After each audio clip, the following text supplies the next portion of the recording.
Bonjour tout le monde, je viens de voir la vidéo que J-Max a fait sur moi. Ça me fait extrêmement rire de vouloir retourner la situation d'une telle sorte. Donc dans sa vidéo, J-Max explique la raison pour laquelle il m'a quitté. Il explique dans un premier temps que apparemment c'était parce que je lui avais dit que j'aimais encore mon ex et que je lui ai parlé secrètement. Et il explique aussi que c'était parce que j'étais violente avec lui.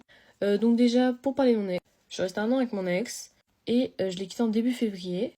Donc c'était peu avant que je me mette avec J-Max. Et je suis restée en contact avec lui parce que c'est quand même quelqu'un qui avait fait beaucoup de choses pour moi, je lui devais le respect. Et quand je l'ai quitté, il allait mal. J'ai toujours montré toutes nos discussions à J-Max, tous nos appels, il n'y a jamais eu de problème par rapport à ça. Je dis pas que J-Max n'a jamais été jaloux de lui, mais J-Max sait très bien que j'ai jamais fait preuve d'infidélité avec mon ex.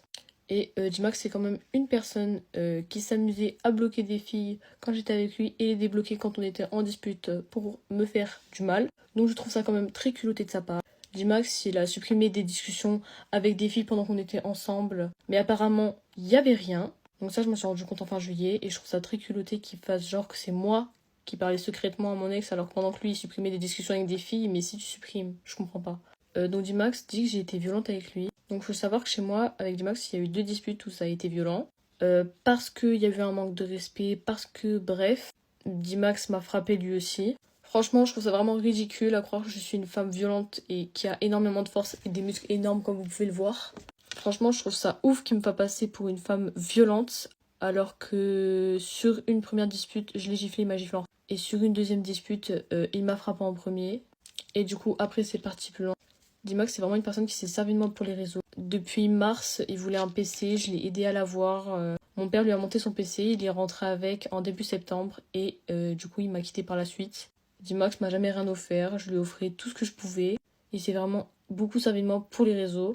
Tout le monde me le disait. Il a eu plein de comportements hyper inappropriés avec moi. Il y a plein de copines à moi qui m'avaient dit de le quitter depuis un bon moment. Mais moi, je l'ai pas fait parce que j'étais trop amoureuse de lui.